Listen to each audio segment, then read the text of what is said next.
Bonjour à tous et bienvenue dans cette nouvelle édition en direct du Sénat, votre programme qui revient sur tous les temps forts de l'actualité de la Chambre haute du Parlement. Voici les titres de cette émission. À la une, édition spéciale pour le projet de loi de finances. Les sénateurs qui examinent depuis une semaine le budget de l'État. Ils viennent de voter la première partie de ce projet de loi de finances. Dans cette émission, nous ferons un point sur ce qui a été voté dans la partie recettes par les sénateurs. Et à mon micro, 3 invités pour les 3 groupes politiques les plus importants de la Chambre haute. Avec cette question, une sortie de l'impasse budgétaire est-elle possible? Et sur la base de quel accord sur le fond? Voyez le résultat du scrutin de cette première partie, c'était il y a quelques heures.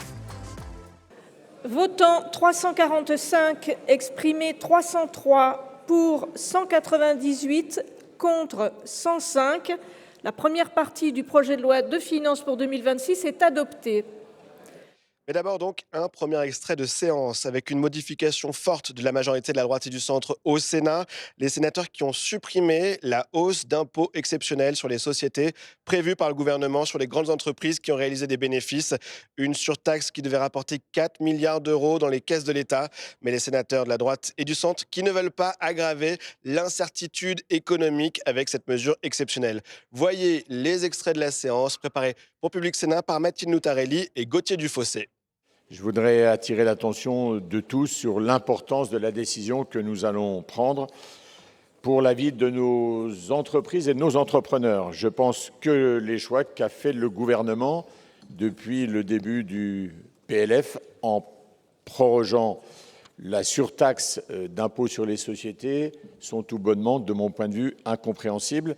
La Commission propose, et vous le savez, de supprimer cette surtaxe, comme d'ailleurs le Parlement et le gouvernement s'y étaient engagés. C'est d'abord une question de respect de la parole donnée et de crédibilité. Depuis la promulgation du budget 2025 au mois de février, le gouvernement n'a eu de cesse d'affirmer aux chefs d'entreprise que cette surtaxe ne s'appliquerait que pour un exercice et un exercice seulement. Devant notre commission, j'ai eu l'occasion de le rappeler, notre ministre des Comptes publics, Amélie de Montchalin, avait précisé que le gouvernement ne souhaitait en aucun cas recourir à une baguette magique fiscale pour combler les écarts dont la cause est la hausse de la dépense, je la cite. Par ailleurs, je veux rappeler à tous que, et on le sait, la stabilité fiscale est l'un des premiers sujets de préoccupation des chefs d'entreprise, en tous les cas à l'égal de ce que le gouvernement souhaite pour la vie politique française, la stabilité. Tous les entrepreneurs que j'ai rencontrés me disent la même chose lors des auditions. Il est quelque part incompréhensible que le gouvernement choisisse cette facilité de taxer les entreprises plutôt que de réduire les dépenses dont je rappelle qu'elles ont trop rapidement augmenté depuis un certain nombre d'années. Vous connaissez les chiffres depuis 2019, ils sont les chiffres fournis d'ailleurs par le gouvernement. Je note d'ailleurs que le Conseil des prélèvements obligatoires soulignait lui aussi que la première priorité devait être la stabilité et la prévisibilité de la fiscalité. Je veux également préciser, puisqu'il est question de réindustrialiser le pays, que ça ne sera pas possible si on fait peser cette inquiétude permanente sur les entreprises en ajoutant, je dirais un peu à l'improviste, excusez du peu, une surtaxe de 4 milliards d'euros que le même gouvernement s'était engagé à abroger.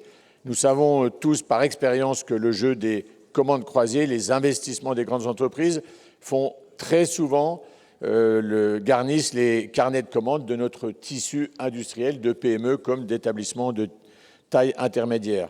Donc je veux enfin rappeler, pour avoir un seul chiffre, avec cette mesure, en fait, le gouvernement propose de taxer des entreprises qui représentent, excusez du peu, près d'un quart de l'emploi salarié et plus de 50% des exportations.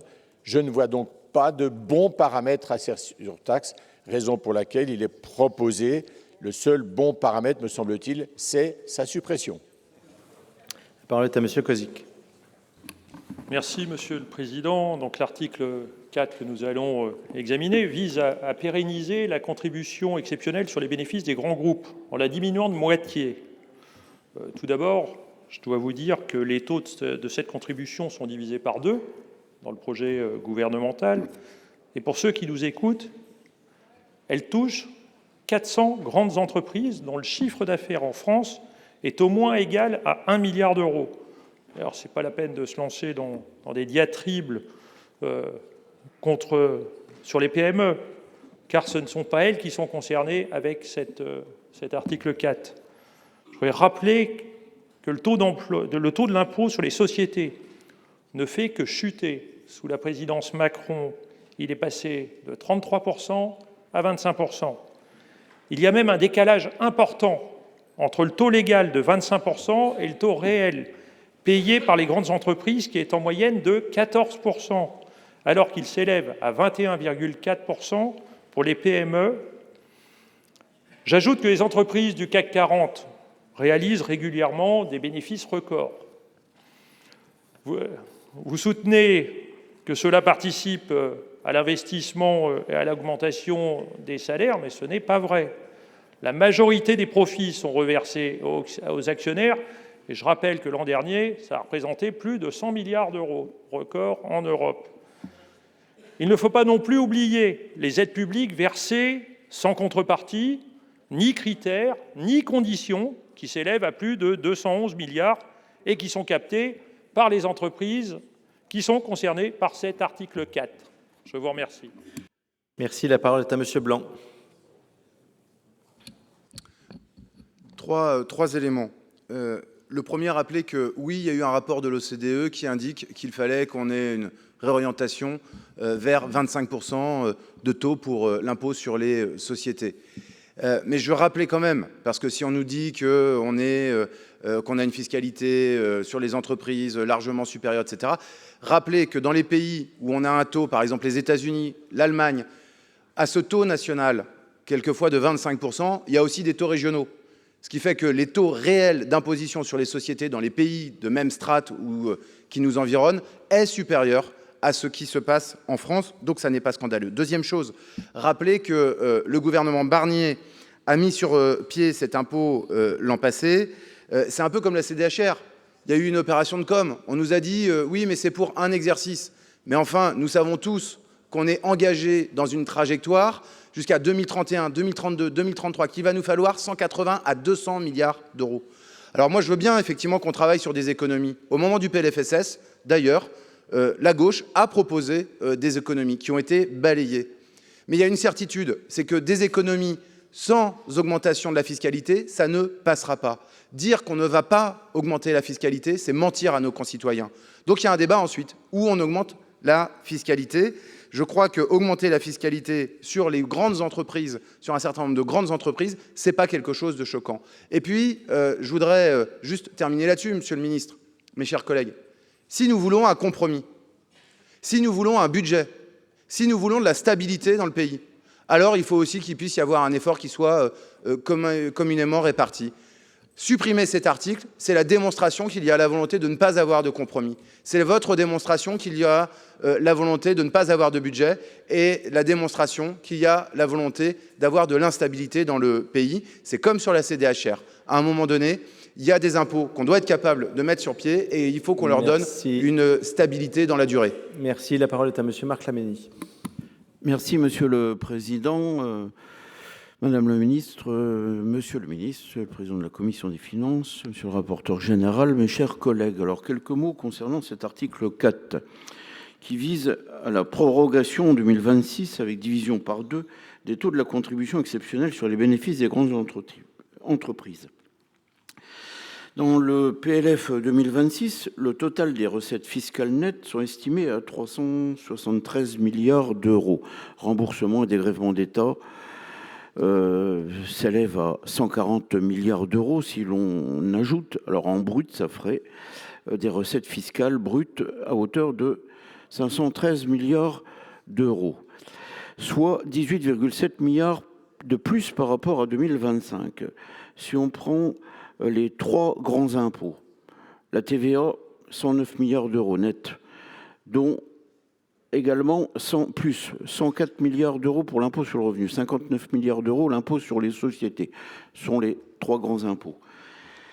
Le produit des petits impôts est soutenu par la création d'impôts nouveaux ou la prorogation d'impositions temporaires. Alors ça représente 100 milliards d'euros avec les autres recettes fiscales.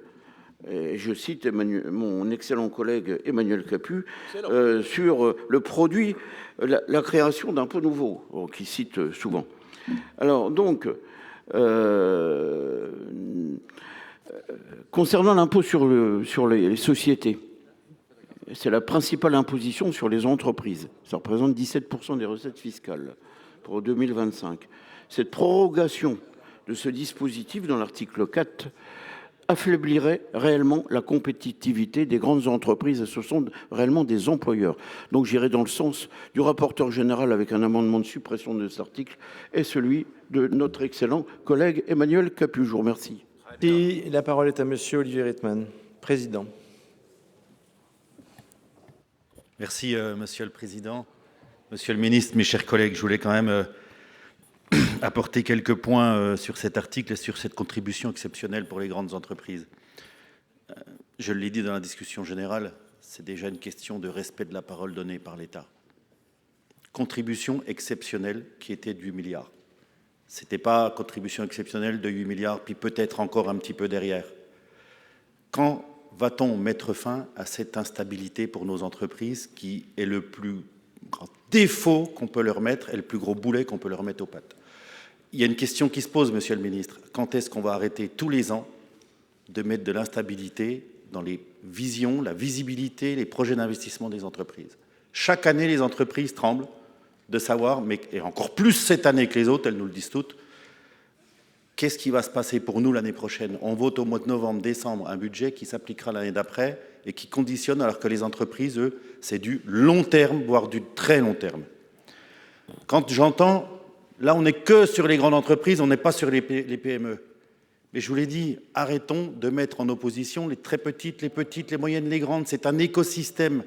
Quand on touche à l'un, on touche aux autres. Les grandes entreprises, c'est du travail, c'est des donneurs d'ordre, c'est de la sous-traitance pour les petites et les très petites. Cher Thierry Cozic, vous faisiez partie de la commission d'enquête sur les aides publiques. Bernard Arnault lui-même le dit. Moi, si je n'ai pas des petites ou des très petites entreprises, si je n'ai pas des artisans dans tous les territoires de notre pays qui sont capables de travailler le cuir de la meilleure des manières, je suis incapable de vendre des sacs à main Made in France. Et sans contrepartie, les aides, s'il vous plaît, 200 et quelques milliards d'aides, rien que les cotisations et les impôts payés, c'est 1217 milliards. Donc la contrepartie, elle est au moins de 1000 milliards pour les entreprises. Même Marie-Lise Léon, même Frédéric Souillot disent que les aides publiques ne sont pas remises en cause. Ce qu'on veut, c'est de l'évaluation. Merci. Merci, Président Rietmann. Monsieur le Ministre. Merci, Monsieur le Président, Mesdames, Messieurs les sénateurs. D'abord, bonjour à tous et à toutes. Très heureux de passer une partie de ce week-end avec vous.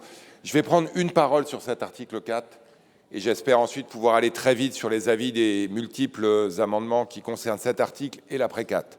Donc permettez-moi d'être un peu long maintenant pour être beaucoup plus bref après. Non, pas trop, je vous rassure. D'abord, je trouve que le débat qui a eu lieu dans le cadre de ces prises de parole liminaires montre bien, en fait, le débat qu'on a entre nous et notre capacité ou non à converger in fine vers un budget qui pourrait être voté largement malgré des désaccords importants et de substance sur un sujet aussi important que la fiscalité des entreprises. Vous parlez ici, ou plutôt s'exprime devant vous, un ministre qui a été parlementaire depuis 2017, président de commission aux affaires économiques, ministre, puis vice-président de l'Assemblée, qui a porté la politique de baisse de la taxation des sociétés depuis 2017, qui nous a amené, pour simplifier, de 33 à 25%, progressivement et nous remettre dans la compétition européenne. Mais devant vous s'exprime aussi un ministre qui a déposé un budget, et qui l'assume évidemment, dans lequel cette surtaxe IS, surtaxe sur l'impôt sur les sociétés, des grandes sociétés votée l'année dernière, est prolongée pour l'année prochaine à hauteur de 4 milliards. Donc ça veut quand même dire moins d'impôts sur les sociétés pour les entreprises concernées en 2026 qu'en 2025, puisqu'on passerait d'une surtaxe IX de 8 à 4. Et pourquoi on l'a fait ? D'abord, parce que dans ce budget, on a considéré qu'il fallait un redressement important de nos finances publiques, et que ce redressement de nos finances publiques, en partie parce qu'on y croit, et en partie parce qu'on est sensible à l'équation politique qui existe aujourd'hui en France, et je dirais aux aspirations parfois contradictoires dont notre rôle à tous, c'est de les faire converger entre plus d'impôts et moins de dépenses. Et le gouvernement a choisi de déposer un budget. Nous avons choisi de déposer un budget dans lequel l'effort en dépenses primaires était à peu près d'un tiers sur les prélèvements et de 2 tiers sur les dépenses. On peut avoir des avis différents sur certains qui pensent sans doute qu'on devrait faire plus de l'un et d'autres qui pensent qu'on devrait faire plus de l'autre, mais nous, ça nous a semblé équilibré. Et à partir de là, à partir du moment qu'on souhaite un effort équilibré entre impôts et dépenses, on essaye de toucher les prélèvements qui nous semblent les moins inefficaces possibles. Et c'est vrai qu'aujourd'hui, aller surtaxer des entreprises qui font des bénéfices, qui sont des entreprises qui vont plutôt bien aujourd'hui, ça nous semble plus favorable que d'aller chercher des impôts plus inefficaces ou tapant directement sur les classes moyennes de nos concitoyens. Et donc, cette logique-là, c'est vraiment une logique d'équilibre global du budget, avec un instrument qui nous semble le moins inefficace de tous, qui permet de faire contribuer les grandes entreprises, qui, je le répète, gagnent de l'argent, et tant mieux pour elles, de manière exceptionnelle. Effectivement, l'exception, 2 fois de suite, Monsieur le Président, je vous entends, ça ne devient pas une règle, mais il faut que ce soit une exception. J'insiste quand même sur le fait qu'on a décidé de diminuer cette contribution exceptionnelle par 2, et que vraiment, ça nous semble être à la fois une manière équilibrée dépenses-recettes, efficace d'un point de vue des recettes, et acceptable in fine, je l'espère en tout cas, par une majorité de sénateurs et de députés quand il faudra arriver jusqu'au bout. C'est la raison pour laquelle je serai évidemment au nom du gouvernement défavorable aux amendements de suppression portés, mais aussi aux amendements de complexification du dispositif qui existe ici ou là. Il y a aussi beaucoup d'amendements après 4 auxquels je serai dans la majeure partie d'entre eux défavorable parce qu'eux aussi ils tendent, chacun selon ses nuances, à complexifier un peu le système qui est au fond un système très simple. On a un impôt sur les sociétés, on demande une surtaxe aux grandes et j'allais dire on s'arrête là. Je ne serai pas plus long, Monsieur le Président, et à partir de là, je vais aller très vite dans les avis. C'est un engagement de ma part, et je le tiendrai. Merci, Monsieur le Ministre. Alors, nous débutons par un amendement de la Commission, présenté par le rapporteur général, avec 4 identiques amendements de suppression. Bon, je considère que l'amendement a évidemment été défendu. Je veux simplement peut-être donner 2 éléments de précision complémentaire. Un premier, Monsieur le Ministre, à l'endroit du gouvernement et du ministre que vous êtes. On devait passer de 8 à 0. Vous dites, j'aurais dû de moitié, de 8 à 4, mais vous avez augmenté de 50% à l'Assemblée nationale. Donc 8 divisé par 2 égale 4, multiplié par 50% égale 6. Moi, je ne m'y retrouve plus, je préfère 8-0. Comme ça, au moins, les choses sont claires. Et puis, peut-être pour expliquer également, peut-être un peu plus concrètement, évidemment, sans citer, il y a aujourd'hui un certain nombre de grandes entreprises en France, de groupes, qui travaillent dans la coopération, dans le mutualisme, dont la philosophie même est un partage assez différent par rapport des rémunérations et, comment dirais-je, de la rémunération globale de leurs salariés qui se trouvent frappés pour le coup de plein fouet, puisqu'en plus ils exercent uniquement sur le territoire national. Il y a quelque chose dans le produire en France et, comment dirais-je, vis-à-vis de ces entreprises, qui est assez contre-intuitif. Je continue de penser qu'il vaut mieux choisir aujourd'hui de passer à 0 pour redonner du souffle, parce que nous allons avoir besoin, si on ne veut pas trop fiscaliser, de cette capacité des entreprises à créer de la richesse. Monsieur Capu, pour un amendement identique 45 rectifié. Merci, Monsieur le Président. J'ai cru qu'on était bloqué dans le mauvais film Un jour sans fin ce matin. Hier, on a passé notre journée à créer des impôts. Le Sénat a passé sa journée à voter des impôts. Et ce matin, j'arrive et l'Union centriste recrée une nouvelle contribution exceptionnelle. Et là, enfin, merci, Monsieur le rapporteur général. Mon amendement de suppression est identique au vôtre. Enfin, on arrête la création de nouveaux impôts.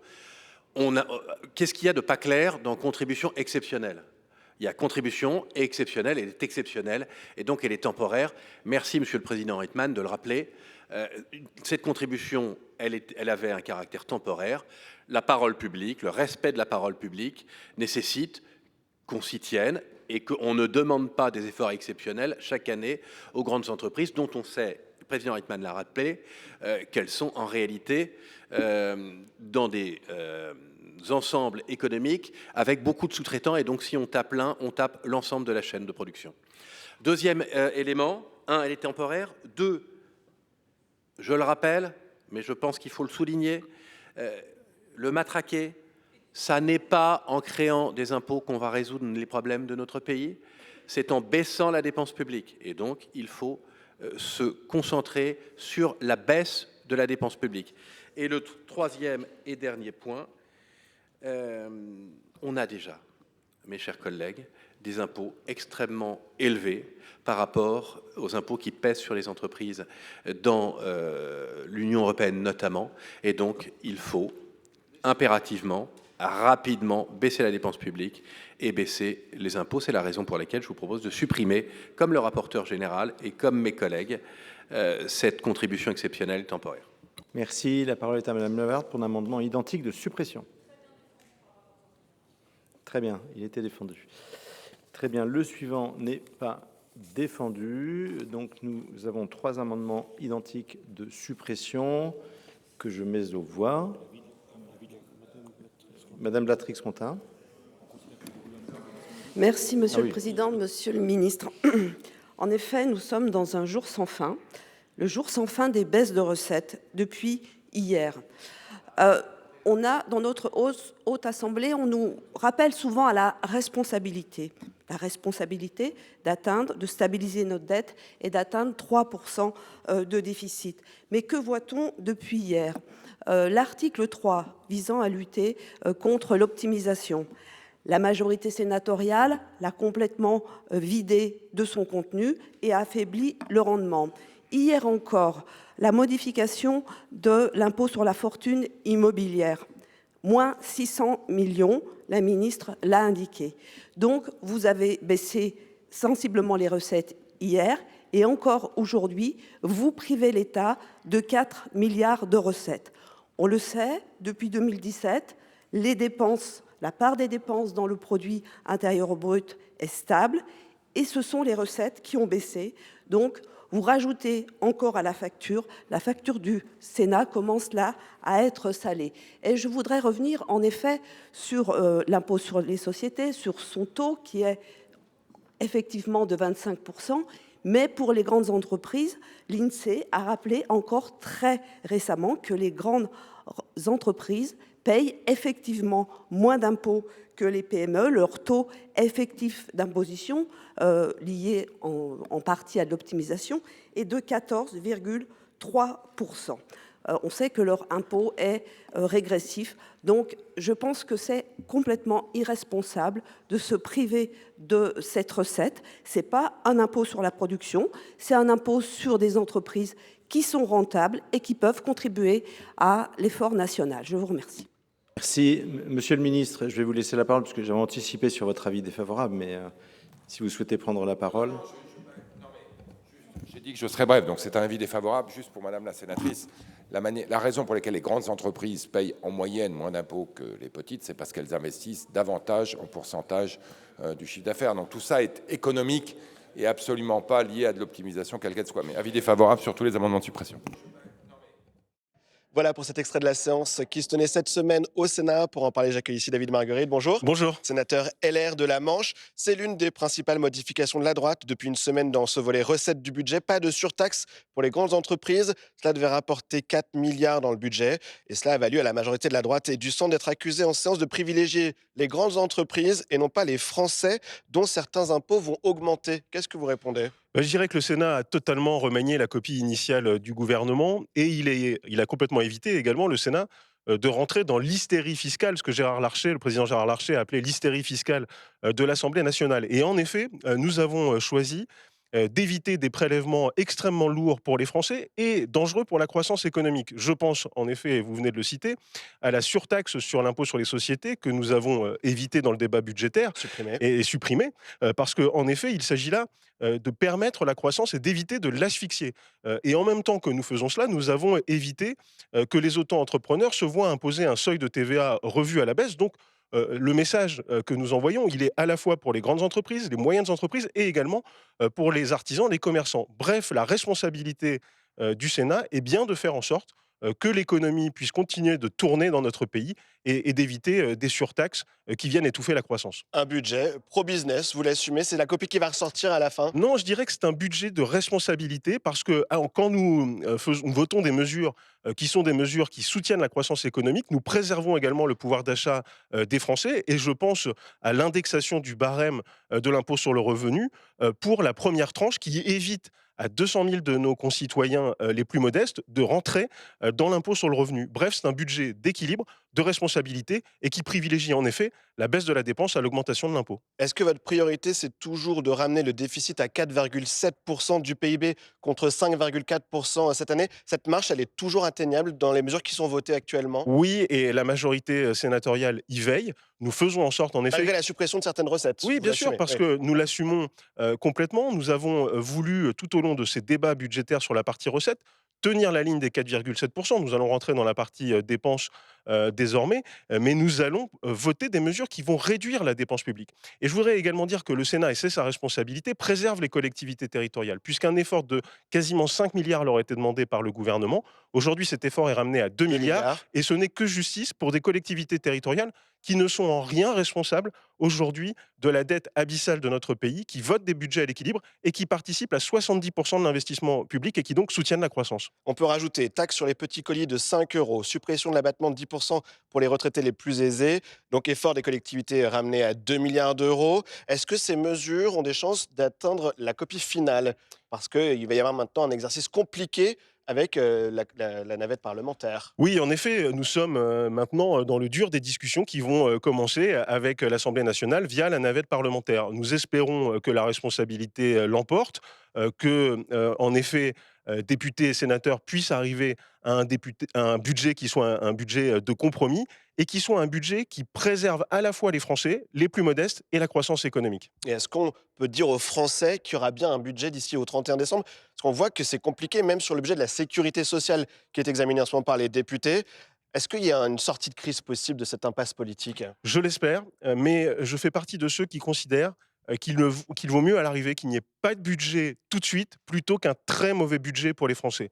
Les discussions auxquelles on a assisté à l'Assemblée nationale étaient extrêmement préoccupantes pour l'avenir de notre pays. Et moi, je préfère en effet que si le compromis n'est pas possible, que nous n'ayons pas un budget qui soit un budget des horreurs fiscales et un budget qui vienne finalement étouffer complètement la croissance qui est déjà très faible dans notre pays.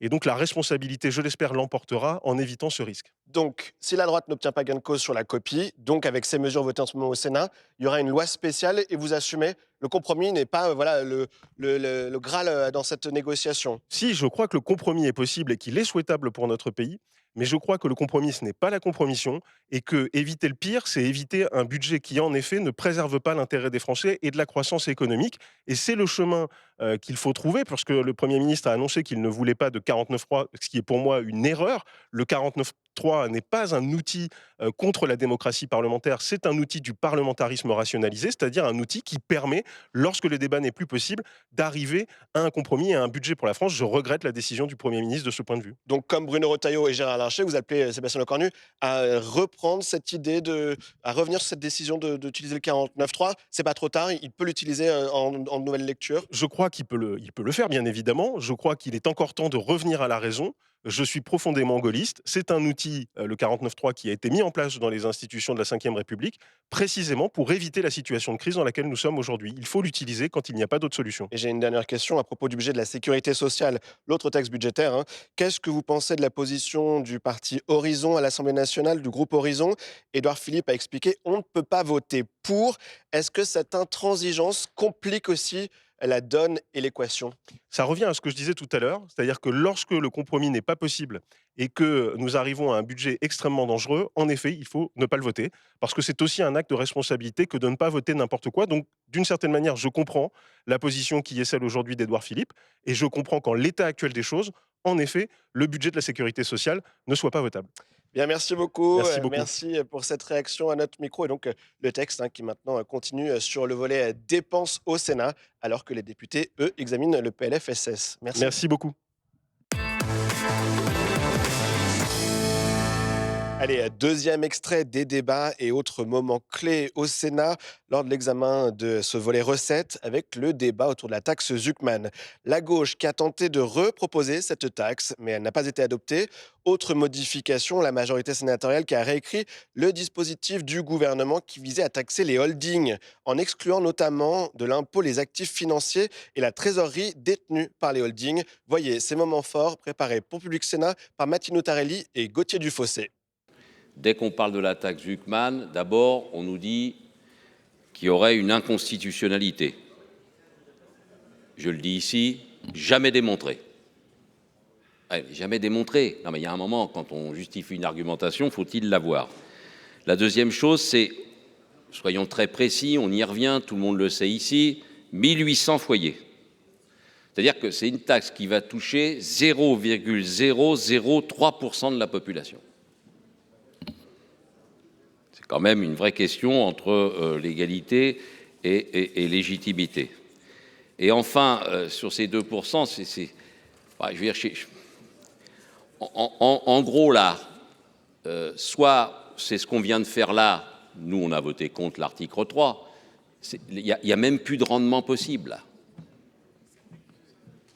Voilà, je vous le dis, c'est impensable qu'on ne touche pas à 0,003% de gens qui détiennent cet argent.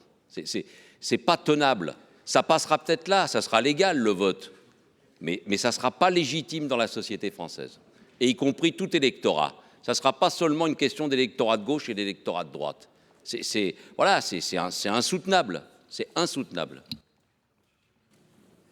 Merci, Monsieur Kozik. Merci, Monsieur le Président. En 15 ans, je crois que notre collègue Rittmann n'est plus là, ça lui aurait fait plaisir, la fortune des 500 plus riches de notre pays a été multipliée par 6, alors même qu'aucune autre partie de la population n'a connu un tel enrichissement et que le taux de pauvreté atteint aujourd'hui des sommets dans notre pays. Est-ce que dans la nation des droits de l'homme, nous acceptons de telles inégalités? Face à l'accumulation infinie des plus riches de notre pays, le présent amendement propose donc l'instauration d'une contribution minimale de 2% sur les patrimoines nets supérieurs à 100 millions d'euros.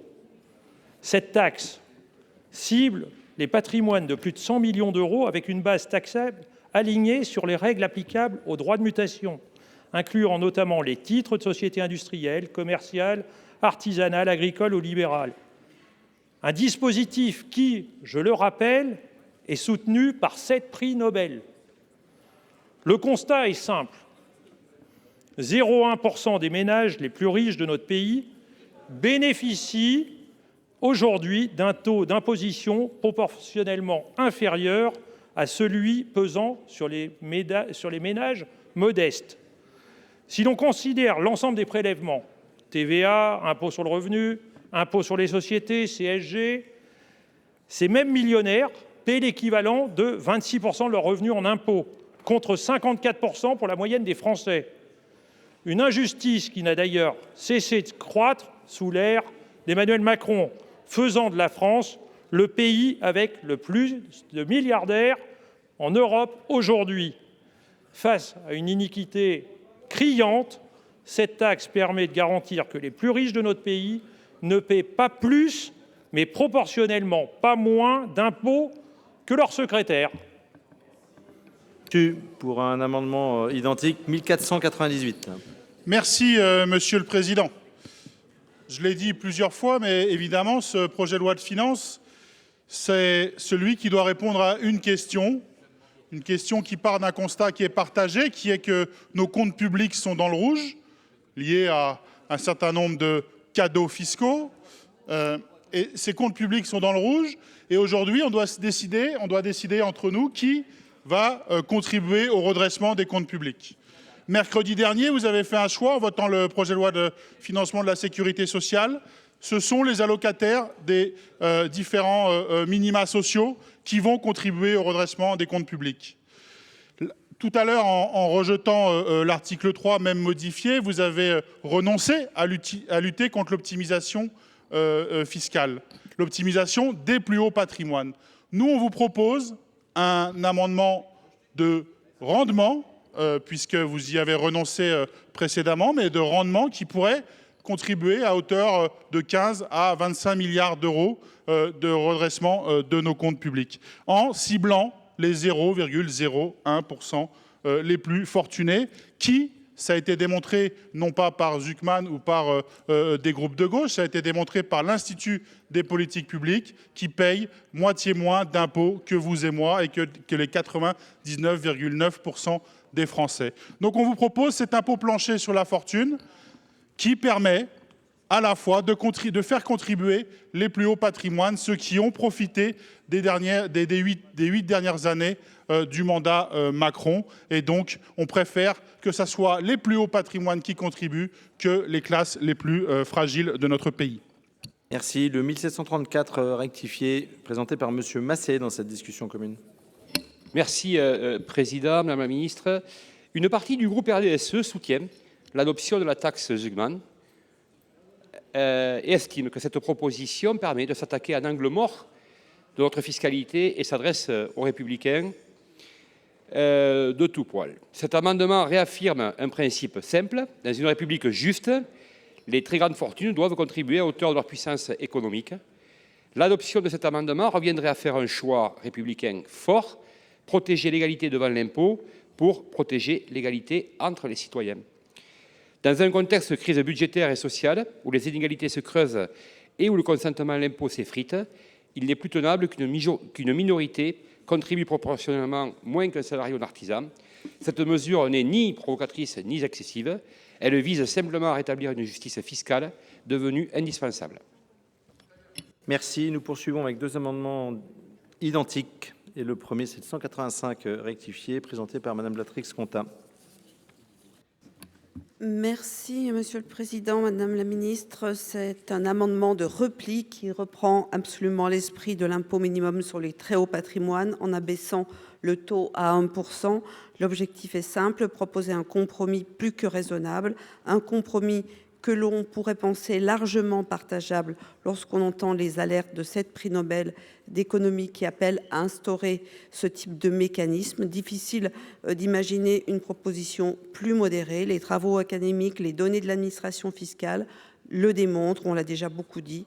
Au sommet de la pyramide, l'impôt réellement payé après optimisation, c'est ce que nous venons de voir, devient proportionnellement inférieur à celui des classes moyennes ou même supérieures. Donc ce décalage nourrit vraiment un sentiment d'inéquité. Et donc là, c'est une proposition de repli qui permet de garder l'esprit et la base, l'assiette de la taxe Zucman. Monsieur Massé, pour l'identique 2640 rectifié. Oui, Monsieur le Président, comme on ne manque pas d'idées au RDSE, on vous propose également une baisse à hauteur de 1%. La taxe Zucman. Merci. Je vais demander l'avis de la Commission, Monsieur le rapporteur général, sur ces 6 amendements qui font l'objet de cette discussion commune. Sans grande surprise, ce sera un avis défavorable. Je pense qu'un certain nombre d'ailleurs des arguments que je pourrais défendre à cette heure-ci et aujourd'hui avaient été, comment dirais-je, présentés, déployés avec davantage de temps lorsque le texte avait été présenté à travers une proposition de loi et défendu vaillamment et brillamment par notre collègue Emmanuel Capus, notamment. À l'époque, d'ailleurs, il avait beaucoup souligné les risques juridiques d'inconstitutionnalité, juste pour préciser que depuis, d'ailleurs, le Conseil d'État l'a d'ailleurs confirmé dans son avis à la demande du gouvernement. Donc, je pense qu'imaginer des dispositifs comme celui-ci, est-ce que c'est finalement le fruit d'une réflexion qui répond ou qui est censée répondre à un sentiment à la fois d'urgence par rapport à la dérive des comptes publics et puis au besoin ou à la nécessité peut-être de repenser, de réorienter, voire de simplifier, parce qu'on demande toujours de simplifier, mais on a beaucoup de mal. Je pense qu'on en remet toujours une couche de plus, et y compris à travers un dispositif comme celui-ci. Vous avez vu quand même qu'on a fait une CDHR et une CEHR. J'espère qu'on n'aura pas tout l'alphabet parce que ça pourrait finir par faire beaucoup en dehors du petit trait d'humour. C'est quand même un vrai sujet. L'idée, ce serait de regarder plutôt, me semble-t-il, quand même, comment on peut, d'une certaine manière, simplifier la fiscalité tant des ménages que des entreprises et trouver des assiettes peut-être plus larges, peut-être recomposées, plutôt de continuer à se dire qu'il y a une petite réserve de très très riches, finalement, auxquels il faudrait demander beaucoup, voire trop. Bon, vous le savez, je ne suis pas de cela. On nous a dit tout à l'heure sur le texte, l'article précédent, j'ai entendu les critiques. Moi, je pense qu'il faut d'abord effectivement lutter contre un certain nombre d'abus. Donc, entre abus et fraude, vous savez qu'on s'y est déjà employé. Je pense que c'est important et c'est certainement plutôt dans ces orientations-là qu'il faut s'orienter. Et je pense qu'il faut également faire attention aux signaux que ça envoie par rapport à la mobilisation des capitaux. Je pense quand même que le fait que la France retrouve, je dirais, une attractivité pour les investissements, et notamment les investissements étrangers en France, il ne faut pas être complètement naïf. Vous voyez bien que sur la réindustrialisation, on rencontre pas autant de succès qu'on le croit, pour des raisons diverses et multiples, et ce n'est pas le moment là de le dire. Je pense qu'il faut qu'on fasse attention à ne pas, comment dirais-je, être un pays qui est déjà le pays le plus imposé de l'OCDE. Rappelons-le, entre le plus imposé et le plus, comment dirais-je, et la dépense publique aussi élevée qu'elle est, il y a quand même, je pense qu'on peut se le dire tous, un problème, comment dirais-je, de modèle. On ne peut pas avoir beaucoup d'impôts et une dépense publique excessive avec un niveau de croissance qui est quand même relativement faible. Merci. Quel est l'avis du gouvernement, Madame la Ministre, sur ces 6 amendements? 3 points. Le premier, c'est cette histoire que, je cite, les ménages les plus riches de notre pays paieraient moins d'impôts que les ménages les plus pauvres. Bon, je veux tordre le cou à cette idée, parce qu'en fait, ça voudrait dire que les ménages les plus pauvres seraient des contributeurs nets au système fiscal. C'est faux. Aujourd'hui, vous savez qu'il y a à peu près 40% des ménages qui sont des contributeurs nets et 60% qui sont des bénéficiaires nets. Quand vous êtes dans le premier décile, effectivement, par rapport à ce qui est un revenu, vous payez beaucoup d'impôts puisque vous avez très peu de revenus et que oui, quand vous consommez 100% de ce petit revenu avec évidemment de la TVA. Mais vous recevez des prestations. Et donc on a et des transferts monétaires. Donc on laisse penser, vous voyez, dans le débat public que nous aurions des Français très très modestes qui paieraient tellement d'impôts qu'ils seraient des contributeurs nets. La réponse, c'est que ce n'est pas vrai. Et je tiens à votre disposition tous les calculs pour voir les revenus avant transfert, effectivement les impôts totaux, les prestations monétaires et donc les effets redistributifs de notre système fiscal et social. Parce que sinon, on dit des grosses bêtises. Premier point. Deuxième point, je veux revenir sur cette valorisation des entreprises.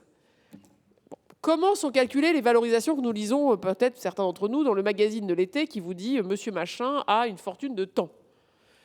Il regarde la dernière levée de fonds.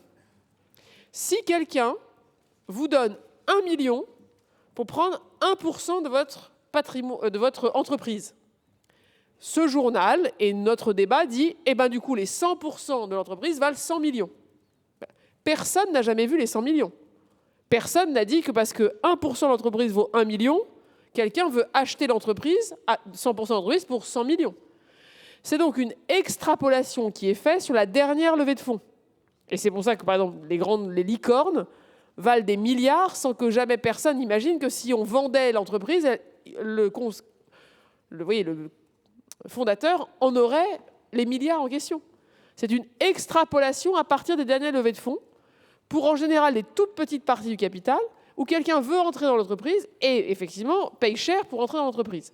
Donc ça c'est très important parce que sinon on imagine qu'il y a des sommes d'argent en milliards qui se baladeraient dans l'économie et que quelqu'un serait prêt à acheter l'entreprise pour cette valeur. Personne n'a jamais constaté ça. Troisième élément, la constitutionnalité du dispositif qui nous est proposé. On a eu des grands débats. Je peux vous relire ici les avis du Conseil d'État que le gouvernement a sollicité sur une version qui n'est pas ce que vous proposez, qui était l'amendement de Mme Mercier à l'Assemblée, qui ressemblaient mais qui amoindrissaient un certain nombre de choses, il y a 3 questions. Il y a le taux, le plafond et les biens professionnels. Le taux, il est démontré aujourd'hui par la jurisprudence que le Conseil constitutionnel a toujours considéré qu'un taux supérieur à 0,5% était de l'ordre potentiellement du confiscatoire et il n'a laissé sans plafonnement, j'y reviendrai, que des taux inférieurs ou égaux à 0,5%. Premier élément. Deuxième élément, quand le taux est élevé, c'était le cas de l'ISF précédemment, il y a toujours eu un plafond. C'est-à-dire, on ne peut pas aller au-delà de X% du revenu, pas du patrimoine, du revenu, dans l'imposition sur la base du patrimoine si le taux est supérieur à 0,5%. Troisième élément, ce sont les biens professionnels. Il y a eu, je crois, quelques mois, entre 1981 et 1983, où l'IGF, l'impôt général sur la fortune, ou l'impôt, les grandes fortunes, pardon, c'était pas général, c'était grandes fortunes, a inclus les biens professionnels. Ça a été écrit, et bien ça a été retiré avant d'être appliqué. Parce qu'il y a eu effectivement le constat qu'on ne pouvait pas dans notre pays imposer les biens professionnels. Donc si je résume, point 1, il faut qu'on arrête de dire que les ménages les plus pauvres paieraient moins d'impôts. Ils sont bénéficiaires nets de notre système fiscal et social. Premier point. Deuxième point, je le redis, les valorisations sont des extrapolations sur les dernières levées de fonds. Les valeurs dont on parle ne sont pas des valeurs où quiconque vendrait son entreprise recevrait cette valeur. Troisième élément, la constitutionnalité. Que ce soit par le taux, l'absence de plafond ou les biens professionnels, nous avons aujourd'hui une jurisprudence qui nous dit que le Conseil constitutionnel ne validerait pas un tel impôt. Avec, je crois, ces 3 types d'arguments, vous avez, je crois, les arguments qui vous permettent de comprendre pourquoi le gouvernement est défavorable à ces amendements. Je vous remercie. On a évoqué effectivement le sujet des holdings qui, comment dirais-je, portent ou parfois intègrent des éléments relevant plus du patrimoine personnel, mais qui sont finalement incluses dans l'ensemble de la holding professionnelle. L'objectif, là, il est clairement, et ça n'a surpris personne puisque les éléments sont clairement repris, c'est plutôt de, comment dirais-je, de recentrer bien sur notamment ce qu'on appelle les biens somptuaires, que ce soit les yachts, les chevaux de course, le vin, le logement ou les logements mis à disposition de la personne détentrice de la société, et ça, effectivement, dans un dispositif qui soit un dispositif anti-abus. Il faut reconnaître que le dispositif qui est imaginé par le gouvernement manque quand même un peu de précision et surtout qu'il est complexe. Le rendement, moi, à mon avis, il pose question.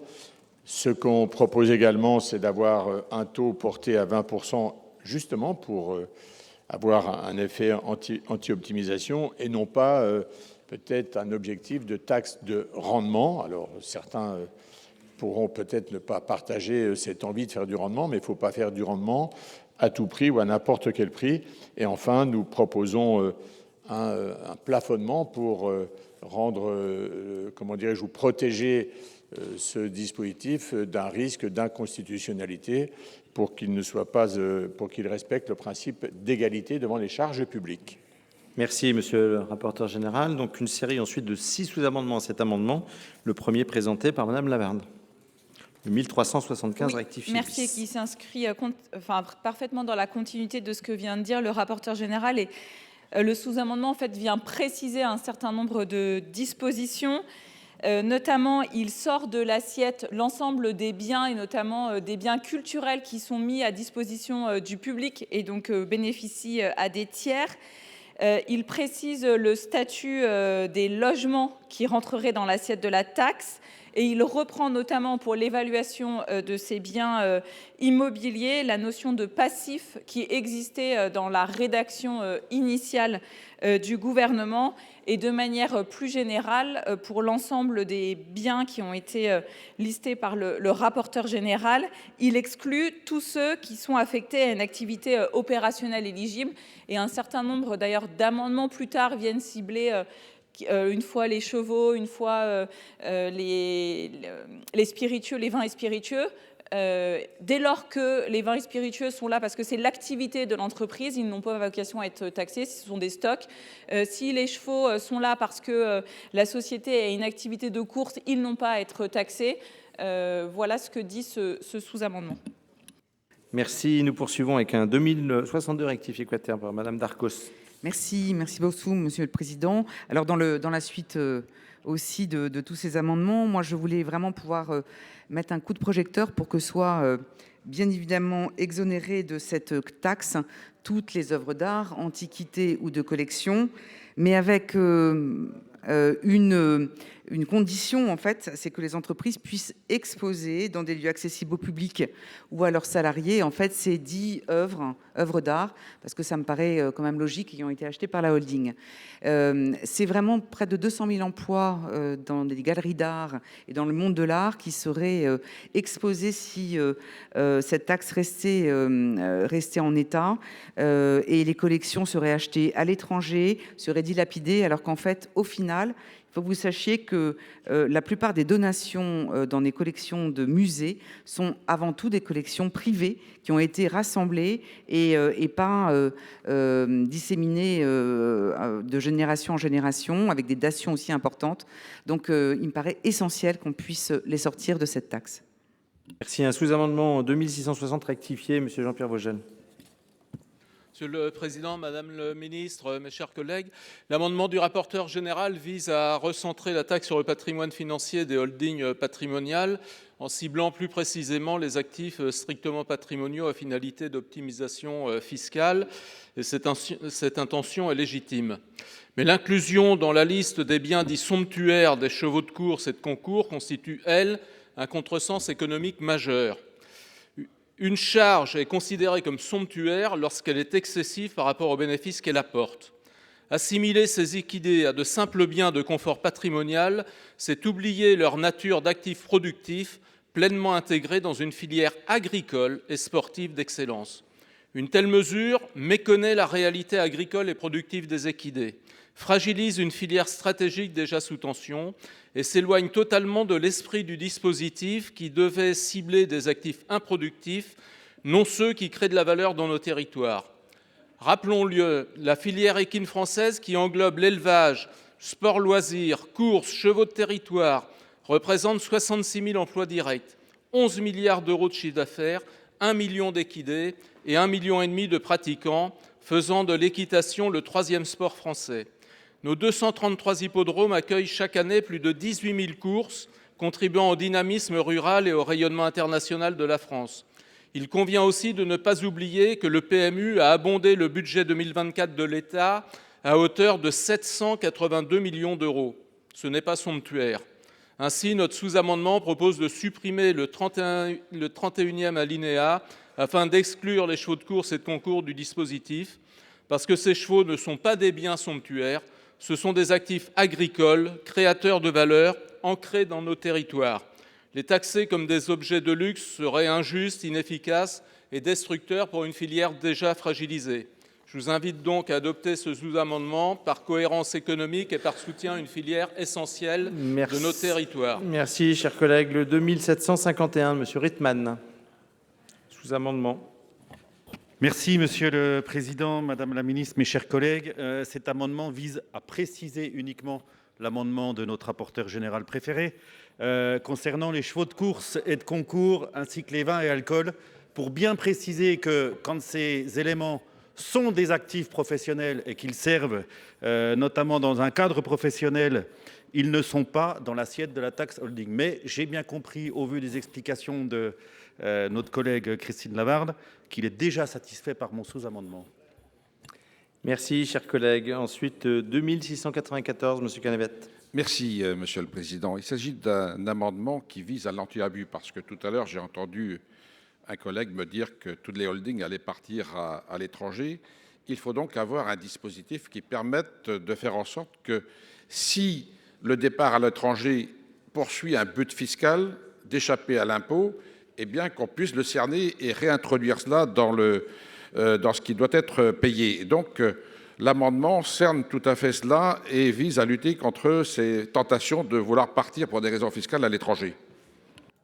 Merci, chers collègues. Enfin, dans cette série de 6 sous-amendements, donc le 2750. Monsieur le Président Ouzoulias. Merci, Monsieur le Président, Madame la Ministre, mes chers collègues. Bon, je pense qu'il faut sortir de ce débat et aujourd'hui, les grandes fortunes du 21e siècle ne sont pas celles du 19e. Elles n'investissent pas dans les voiliers, les chevaux de course et les tableaux de maître. En revanche, elles se logent de façon beaucoup plus efficace dans les portefeuilles financiers, dans les actifs numériques, dans des instruments parfaitement passifs, parfaitement mobiles et tout à fait optimisables. Et nous pensons ici qu'il y a une catégorie qu'il faudrait viser. Ce sont les cryptoactifs. Les cryptoactifs, ce n'est pas des biens somptuaires, ce n'est pas des œuvres d'art, ce n'est pas des biens de luxe, mais ils sont somptueusement spéculatifs.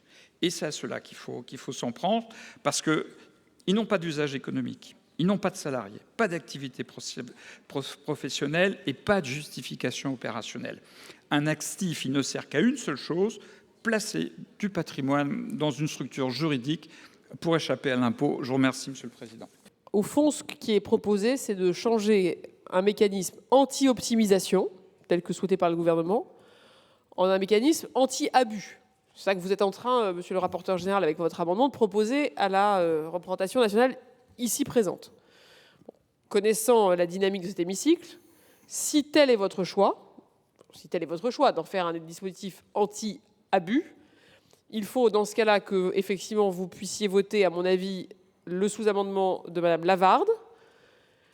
Ça rend du coup celui de Madame Darcos satisfait. Ça rend celui de Monsieur Rittmann en fait satisfait puisque tous les biens affectés à une activité économique sont de facto exclus. Je reste opposé à celui de Monsieur Vogel parce que là, on ne parle pas de chevaux de course affectés à une activité. Les chevaux de course qui sont là au fond pour gagner de la valeur et comme un investissement. Donc là, pour moi, il est soit satisfait parce que c'est une activité économique, soit contraire à la disposition que vous voulez avoir. Et je suis aussi, dans ce cas, favorable à celui de Monsieur Canevet, vous me direz comment il faut que je prononce votre nom, Canevet, très bien, qui lui permet de régler le sujet des holdings détenus à l'étranger sans que ce soit pour autant un abus.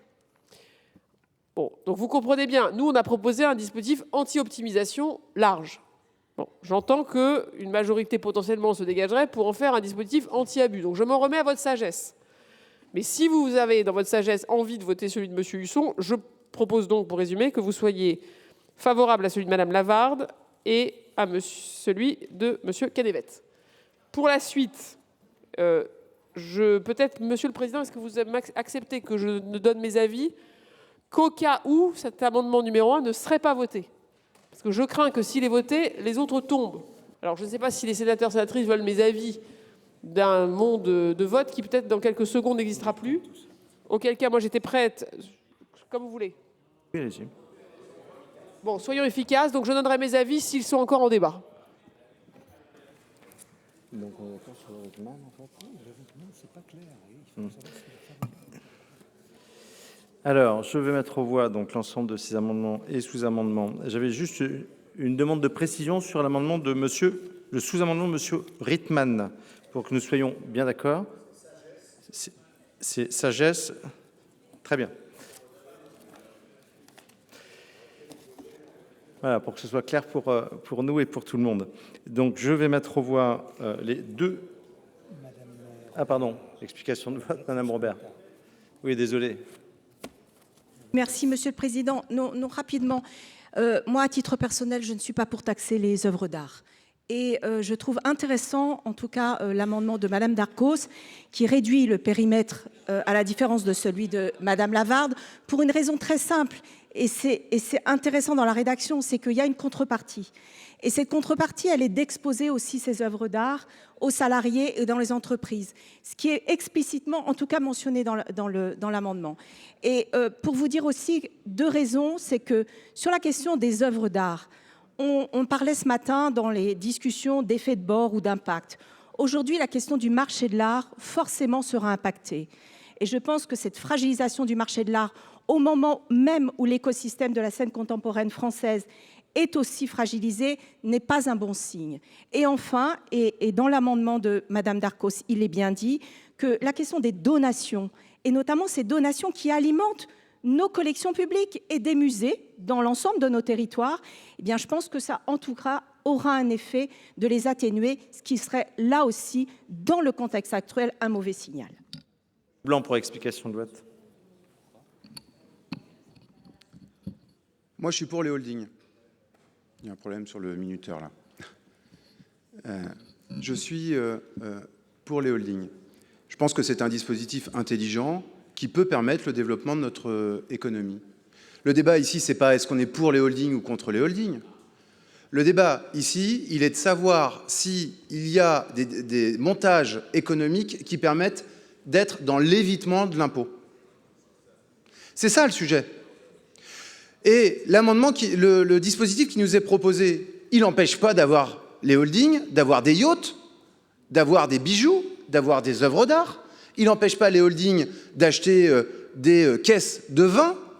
Il dit juste, il faut, dans certaines situations qui sont exorbitantes de l'activité, qu'on mette un taux de fiscalité de 2% pour permettre d'avoir de la justice fiscale. C'est ça ce que dit cet amendement. Parce que j'ai l'impression ici, quand on entend certaines voix, que d'un seul coup, on serait contre tout, contre les holdings. Non, on n'est même pas contre l'achat de yachts par les holdings. On peut l'être fiscalement, on peut l'être philosophiquement, mais ça n'est pas ce qui est proposé par cet amendement. Je vous dis ça pourquoi? Non, mes chers collègues, très sérieusement, je vous dis ça pourquoi? Parce que ce qui est proposé par la Commission des finances, par exemple, ce qui est proposé par l'amendement Husson sur les trésoreries, c'est de dire que quand il y a un excès de trésorerie, on n'est pas dans l'investissement dans du private equity ou dans du capital investissement sur des sociétés. C'est si, par exemple, il y a des placements dans des FCPR, là, ce n'est pas taxé. S'il y a des placements dans des véhicules financiers, ce n'est pas taxé. Ça n'est pas moral, je le dis. Et je le dis d'autant plus que monsieur le rapporteur général et cher membre de la Commission des finances, j'ai déposé un amendement qu'on examinera plus tard pour faire en sorte que les FCPR puissent intégrer les PEA ou les PEA-PME. Avis défavorable. Il faut qu'on ait une cohérence. Il faut qu'on ait une cohérence. Il n'y a pas une fiscalité pour les hauts patrimoines, pour ceux qui ont les plus grandes fortunes de ce pays, Merci. et une fiscalité pour les autres. Voilà pour cet extrait de la séance. Pour en parler, j'accueille ici Isabelle Briquet. Bonjour. Bonjour. Vous êtes sénatrice socialiste de la Haute-Vienne. Il y avait eu un vote en juin et donc rebelote cette semaine la majorité de la droite et du centre qui a refusé la taxe Zuckman. Vous maintenez qu'un impôt plancher de 2% sur les fortunes de 100 millions d'euros et plus, ça reste une solution pour vous à gauche? Alors, l'idée de faire contribuer ceux qui le peuvent d'une manière juste et équilibrée me paraît, dans les temps que l'on connaît, être quand même, voire un minimum. Je crois que la population a vraiment besoin de justice fiscale et cette taxe-là, alors sous cette forme ou sous une autre, mais Et RDSE ont même y proposé contribue. 1%. Ouais. Mais tout à fait. Enfin, au bout d'un moment, si on cale pas le pied dans la porte, pour le dire un petit peu d'une manière plus vulgarisée, mais je crois qu'on ne saura jamais effectivement ce que ça peut faire. Tout ce que je sais, c'est que, et ce budget-là en est la parfaite illustration, on manque cruellement de justice fiscale dans ce pays. Alors justement, quelle est votre appréciation sur cette première partie du vote de ce PLF voté par la droite et le centre? On avait vu que la droite et le centre a restreint la taxe sur les holdings. Il y a aussi eu la suppression de la surtaxe sur les grandes entreprises. C'est un budget pro-business qui a été voté cette semaine. En tout cas, c'est un budget pro ceux qui ont les moyens de pouvoir contribuer et qui, du coup, ne vont pas contribuer, puisque toutes les taxes qui avaient été annoncées, que ce soit sur les holdings, que ce soit sur les hauts revenus, elles ont été clairement vidées de leur substance. À ce moment-là, même une taxe, même dont le taux est majoré, si on en vide l'assiette, ça ne sert plus à rien. Là, très franchement, on s'est privé quand même, je crois que ça doit avoisiner les 8 milliards De recettes en moins de votées par le recettes Sénat. Ouais. qui, me semble-t-il, nous seraient bien utiles, hein. Ouais. Est-ce qu'il y a des mesures qui trouvent grâce à vos yeux? La taxe sur les petits colis, ces colis qui inondent l'Europe, hein, qui viennent de Chine, la taxe passerait à 5 €. La TVA maintenue à 0% sur les produits de première nécessité en Outre-mer. La hausse de la taxe sur les petites lignes aériennes limitée. Est-ce que ces mesures sont du bon sens? Elles sont valides selon vous? Alors, bien sûr, la taxe sur les petits colis, je crois que là, il fallait absolument trouver un mécanisme pour tenter de freiner. Chine, Ah Temu, oui, oui. Là, on ne AliExpress. peut pas dire qu'on est contre cette invasion et ne rien faire. Ça, c'est pas possible. Donc, effectivement, là, c'est une très bonne chose. Sur ce qui concerne l'outre-mer, il faut tenir compte aussi d'une réalité. Et nos compatriotes ultramarins, je crois, ne comprendraient pas qu'on ne puisse pas faire d'efforts de ce côté-là.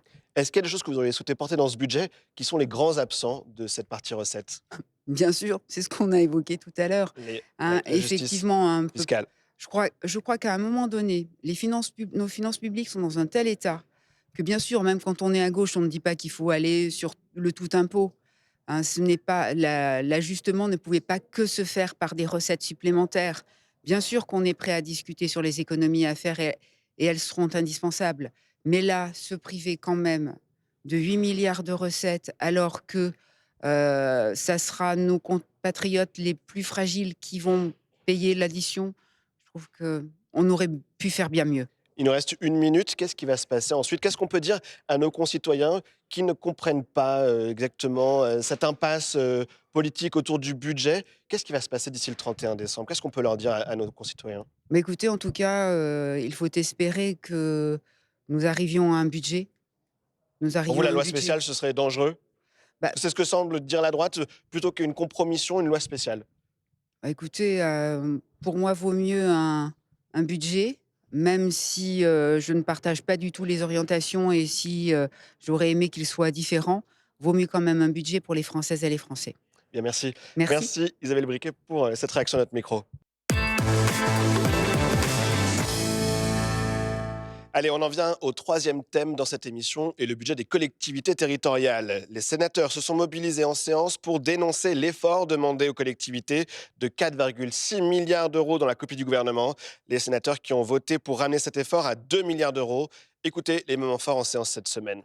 Nous attaquons l'article 31, l'article sur la dotation globale de fonctionnement avec la non-indexation qui est aujourd'hui portée par la majorité sénatoriale. C'est-à-dire que de tout temps, en fait, et l'année passée encore, nous étions tous ensemble à porter ce sujet parce que on est quand même dans un moment important pour les collectivités territoriales. On sait que depuis l'année dernière, alors qu'ils sont soumis à l'augmentation de 3 points sur la CNRACL, c'est vraiment très, très, très compliqué. Enfin, tout sur le territoire, nous avons des remontées. C'est la pire décision pour eux qui a été prise l'année dernière. Et à minima, dans cet hémicycle, nous devrions concevoir le fait qu'il faut continuer à porter et à accompagner les collectivités, faire en sorte qu'elles ont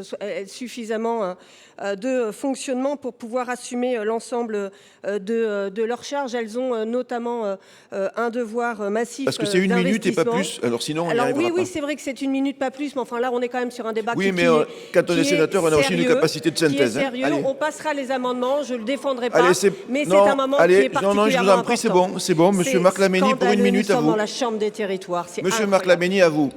On a dit ça, on va pas commettre. 1 minute aussi, je suis désolé, mais on est obligé. Allez. Merci, Monsieur le Président, Madame la Ministre, mes chers collègues. Alors, concernant cet article qui est particulièrement important, qui fixe les montants de la DGF, 32,6 milliards pour la DGF, les variables d'ajustement, rebudgétisation de la fraction régionale de TVA sur un prélèvement de recettes. Au total, le montant des transferts financiers de l'État aux collectivités territoriales s'élève à 105,2 milliards d'euros, dont 54 milliards pour les concours financiers de l'État aux collectivités territoriales, dont la DGF. En plus, après les contreparties de dégrèvement aux transferts financiers, la fiscalité transférée notamment. Alors, concernant les variables d'ajustement, je me permets juste d'intervenir sur notamment la baisse à hauteur de 50 millions d'euros du fonds départemental de péréquation de la taxe professionnelle dans certains départements. C'est une recette de fonctionnement qui est importante sur le budget des communes et intercommunalités dites défavorisées et s'élèverait seulement à 164 millions d'euros. Donc, il y a beaucoup d'amendements, donc on soutiendra cet article. Je vous remercie. Merci. Monsieur Grégory Blanc. C'est un article sur lequel il faut qu'on conduise le combat pied à pied. Pour une raison simple, c'est que on ne peut pas continuer d'avoir des transferts de compétences à bas bruit, comme on le voit sur la sécurité, comme on le voit dans le social, avoir des coupes budgétaires parallèles à côté et ne pas mettre les crédits sur la DGF. Quand on a des compétences régaliennes qui, dans les faits, sont occupées par les maires, je pense à l'état civil, par exemple, où on a des absences de compensation. Je pense à la sécurité, je le disais. Je pense à tout l'enjeu de prévention de la sécurité environnementale.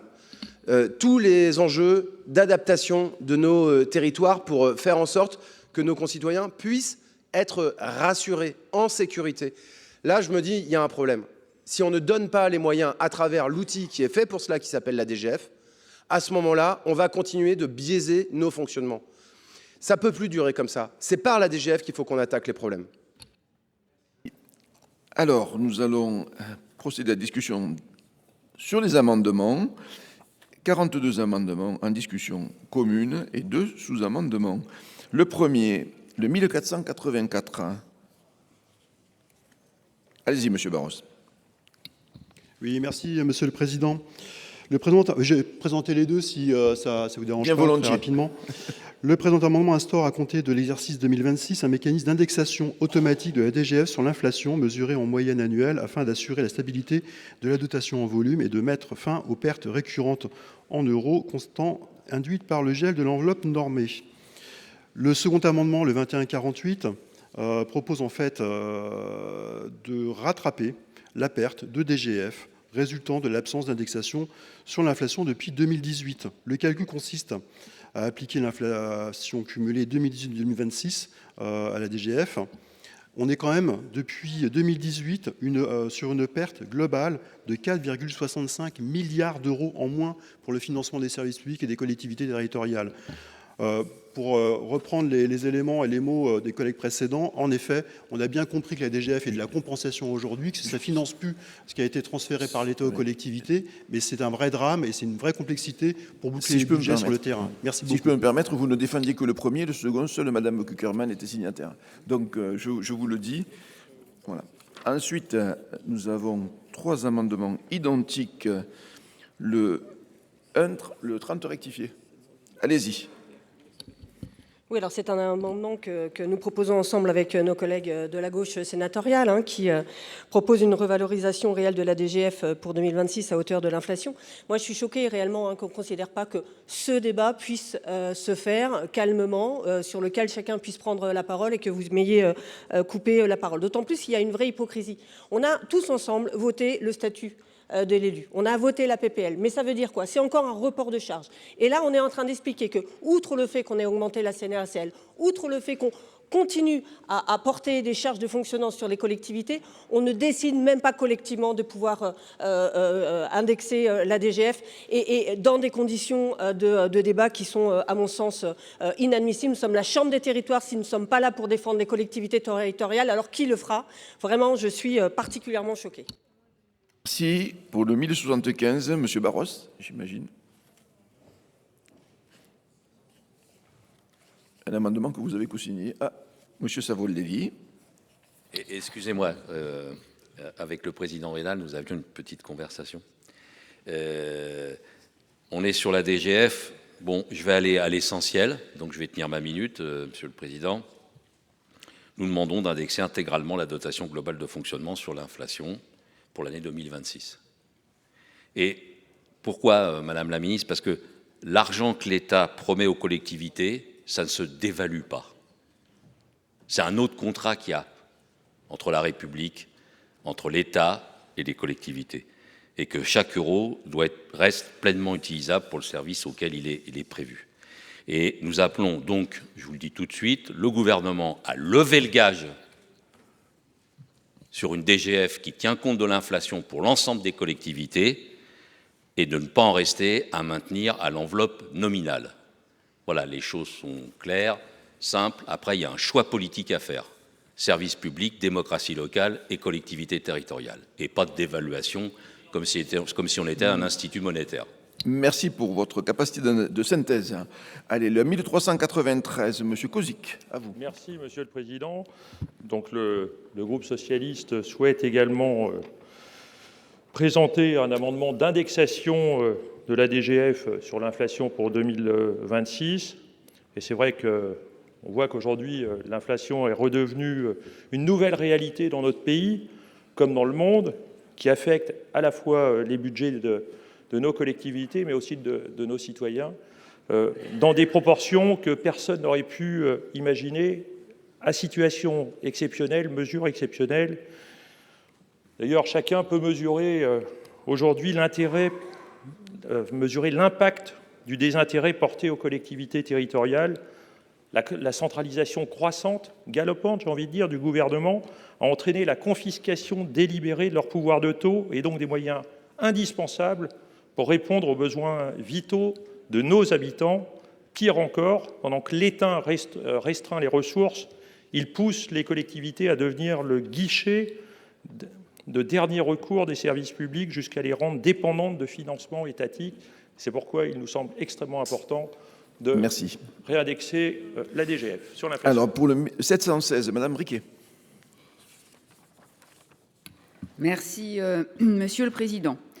L'article 72 augmente la DSU de 140 millions et la DSR de 150 millions. C'est une bonne nouvelle, mais sans financement associé. Cette hausse se fait donc par prélèvement sur la dotation forfaitaire, y compris pour les communes qui n'en ont plus. Elles sont désormais plusieurs centaines.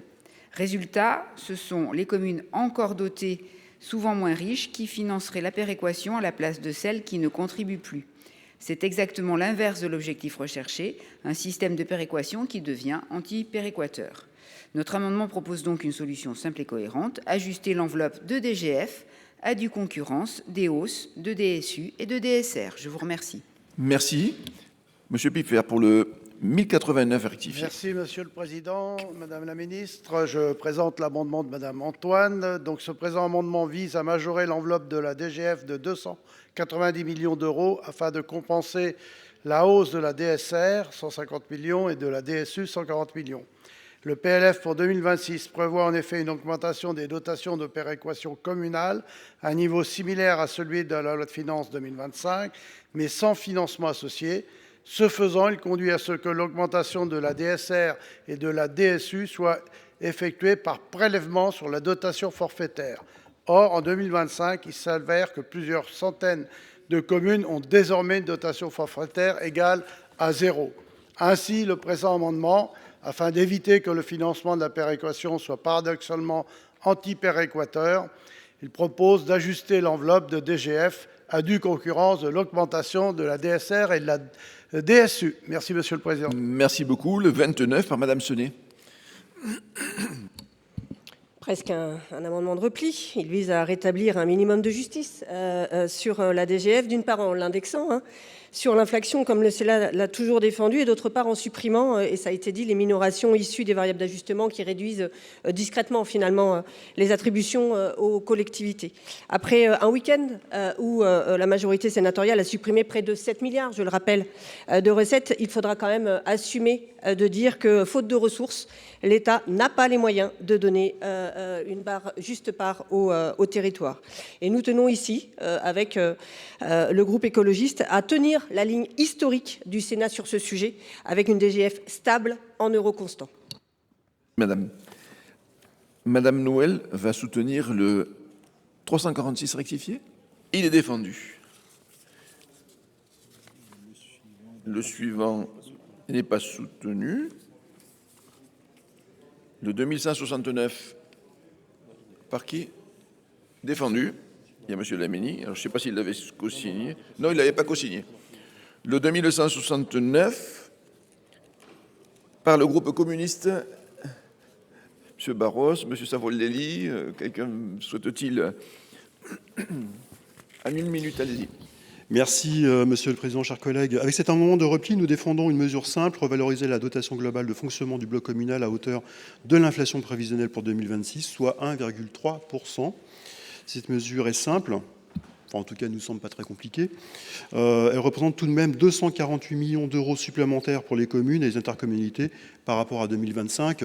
Et je rajouterais quand même que dans un contexte où on a quand même du mal à comprendre comment est calculée tous les ans la DGF, et à chaque fois, il faut aller chercher les informations un peu partout. Et c'est vrai que c'est toujours, c'est rarement une bonne surprise en fait au fond, c'est toujours une très mauvaise. Et dans la construction budgétaire, les mauvaises surprises, c'est jamais bon signe pour la suite et pour les projets et le financement des services publics. Merci. Voilà pour cet extrait de séance qui se tenait cette semaine au Sénat. Pour en parler, j'accueille ici Loïc Hervé, bonjour. Bonjour. Vice-président centriste du Sénat, sénateur de la Haute-Savoie. Alors que dire de la copie du Sénat, un déficit ramené à 4,7% du PIB en 2026 contre 5,4% en 2025, avec une trentaine de milliards d'économies d'euros, une trentaine de milliards d'économies entre nouveaux prélèvements, 14 milliards, et 17 milliards de nouvelles dépenses. Cette copie, est-ce qu'elle peut aller au bout ? Nous le souhaitons. Nous le souhaitons ardemment parce que finalement, le Sénat a permis de faire rentrer le budget dans l'épure qui est demandé. Nous avons des engagements internationaux, notamment des engagements européens. Et moralement, on ne peut pas continuer à endetter le pays comme nous le faisons. Donc ce qu'a fait le Sénat, ce sont des efforts importants qui sont plus justes que ce qui avait pu être imaginé à l'Assemblée nationale.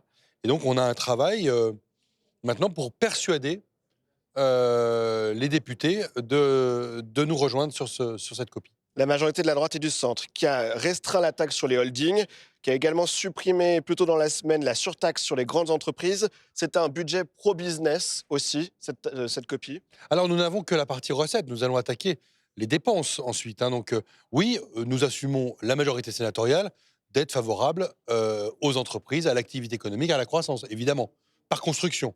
Et alors, en face, il y aura un gel du barème de l'impôt sur le revenu, sauf pour la première tranche, suppression de l'abattement de 10% pour les retraités au-delà d'un certain plafond.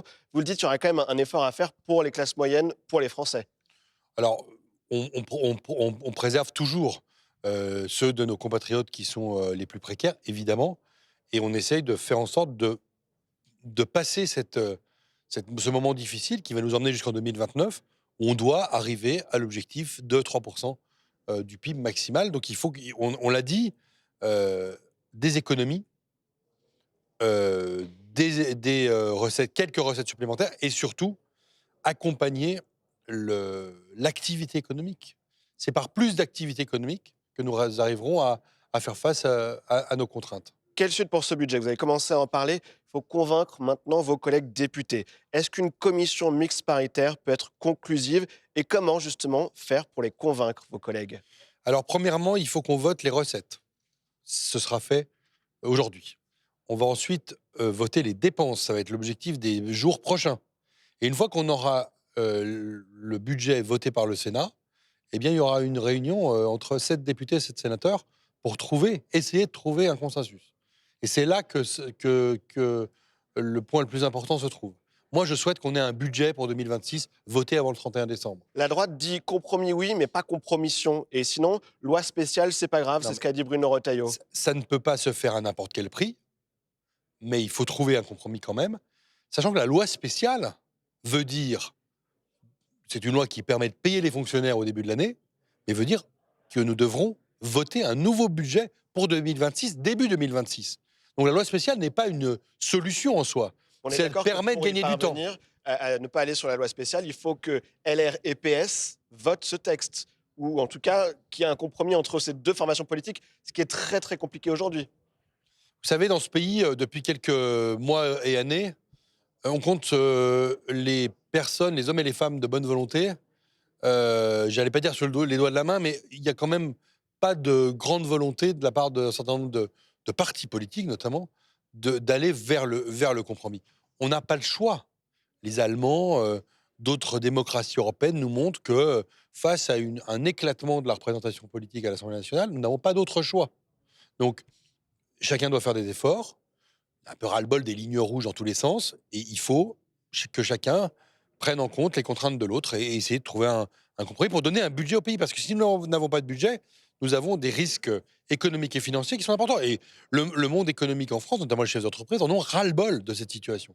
Il nous reste 1 minute et j'ai encore 2 questions politiques. Est-ce que le Premier ministre doit revenir sur sa promesse de ne pas utiliser le 49.3 ? Dès qu'il l'a annoncé, j'ai considéré que c'était une erreur de renoncer à des prérogatives que la Constitution lui donne. Nous sommes dans une démocratie parlementaire, le gouvernement est responsable devant le Parlement, et le général de Gaulle a donné au pays, pour des situations politiques de blocage, d'avoir un outil de déblocage. Ça s'appelle le 49 alinéa 3 de la Constitution. Ça a été utilisé des centaines de fois sous la Ve République. Je ne vois pas pourquoi, au moment où on a une crise politique, on se serait privé de cela. Donc, si c'est la solution, je crois que le PS et les Républicains ont dit que c'était envisageable, utilisons-le. Le PS, pas tout le monde, pas le premier secrétaire du PS. Mais à propos du budget de la sécurité sociale, l'autre texte budgétaire, qu'est-ce que vous pensez de la position de Horizon à l'Assemblée nationale ? Édouard Philippe qui a expliqué on ne peut pas voter pour alors qu'ils sont censés soutenir ce gouvernement. Est-ce que cette intransigeance politique va rendre encore plus difficile l'examen du texte ? Alors, si Horizon dit voilà l'objectif que nous devons atteindre. En gros, si Horizon dit le budget voté par le Sénat nous convient parce que c'est un budget qui est, comme vous l'avez dit, pro-activité, qu'il est juste, etc. Et que Horizon marque des points politiques, c'est très bien. Si la conséquence, c'est d'aller à la loi spéciale, je trouve qu'on aura finalement quasiment tout Mais ils ne perdu. veulent pas de la suspension de la réforme des retraites dans le PLFSS, le budget de la sécurité sociale. Pour eux, c'est un non catégorique. Donc là, on voit une ligne rouge qui est intransigeante. Ce sont de la deux part textes d'Édouard différents. Philippe. Ce sont deux textes différents. Le PLFSS, pour nos téléspectateurs, c'est le texte qui finance la sécurité sociale. La C'est dans ce santé, texte-là ouais. qu'il y a l'élément sur les retraites. Et il y a un autre texte qui est le budget de l'État, le PLF. On est en train de le débattre au Sénat. Et donc, il ne faut pas tout mélanger. Enfin, pardon, mais on peut pas. S'il y a deux textes pour le budget sécurité sociale et État, c'est pas pour rien. Oui. Mais tout va se jouer sans doute mardi autour du vote sur la sécurité sociale À l'Assemblée nationale, Voilà. évidemment. Et vous dépendez aussi de ça au Sénat. Malheureusement. Merci beaucoup Loïc Hervé pour cette réaction au micro de Public Sénat. Merci.